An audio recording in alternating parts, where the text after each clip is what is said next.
ఈ పద్మశ్రీ అవార్డు గ్రహీతలను చప్పట్లు దుప్పట్లతోనే కాదు, నగదు బహుమతి ఇవ్వడం ద్వారా జీవితాంతం ఈ కళలకే వారు అంకితం చేసి మిగతా జీవితాన్ని కూడా ఈ కళలోనే వాళ్ళు రాణించాలని మన ప్రభుత్వం, ప్రజాప్రభుత్వం 25 లక్షల రూపాయలతోటి నగదు బహుమతి వారికి ఇవ్వాలని మా ప్రభుత్వం నిర్ణయం తీసుకున్నది.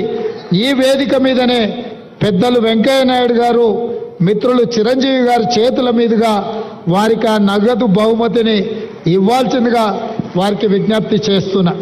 అదేవిధంగా ఈ నగదు బహుమతితో పాటు ప్రతి నెల వారి ఖర్చుల కోసం, ఎందుకంటే వైద్యము ఆరోగ్యము ఖరీదైంది, ఇంట్లో చిన్న చిన్న ఖర్చులు కూడా ఈరోజు పెరిగిపోయినాయి. అందుకే ప్రతి నెల ఈ కవులకు కళాకారులకు 25,000 రూపాయల పెన్షన్ ఇవ్వాలని కూడా ఈరోజు, ఎందుకంటే వాళ్ళు నిరుపేదలు.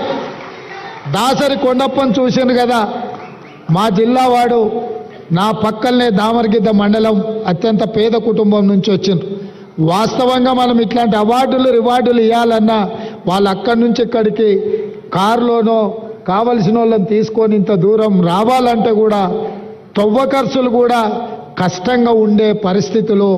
ఇట్లాంటి పరిస్థితుల్లో వీళ్లను గౌరవించడం, వారికి ప్రతి నెల 25,000 రూపాయల పెన్షన్ ఇవ్వాలన్న ఆలోచన మా పెద్దలు హనుమంతరావు గారి అనుమతితోటి వారికి ప్రతి నెల 25,000 రూపాయలు ప్రభుత్వం నుంచి పెన్షన్ లాగా వారికి ఇవ్వాలి అని చెప్పి మా ప్రభుత్వం నిర్ణయం తీసుకున్నది.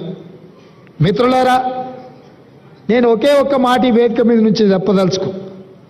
సాంప్రదాయాలను గౌరవించాల్సి వచ్చినప్పుడు, మన భాషను, మన సంస్కృతిని, మన సాంప్రదాయాలను కాపాడుకోవాల్సి వచ్చినప్పుడు అన్నిటినీ పక్కన పెట్టి మనందరం ఏకం కావాల్సిన అవసరం ఉన్నది.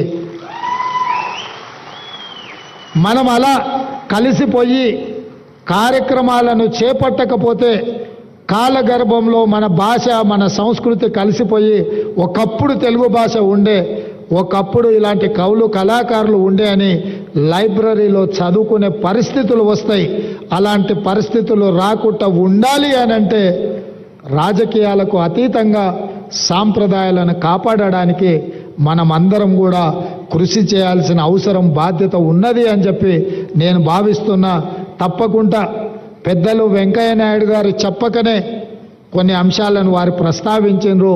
ఎందుకంటే నేను విద్యార్థి దశ నుంచి, వారు మాకు బాగా తెలుసు, వారి దృష్టిలో విద్యార్థి దశ నుంచి నేను ఉన్నప్పటి నుంచి కూడా వారి దృష్టిలో నేను ఉన్నాను. అక్కడి నుంచి ఇక్కడి వరకు రాజకీయ పరిణామ ఎదుగుదల వారు చూస్తూనే ఉన్నారు. వారు అందరికీ చెప్పినట్టుగా వేదిక మీద ఉన్న ప్రజల తరఫున కొట్లాడితే గుర్తింపు, గౌరవము, హోదా అనేది ఆటోమేటిక్ వస్తుందని వారి వేదిక మీద నుంచి చెప్పినరు.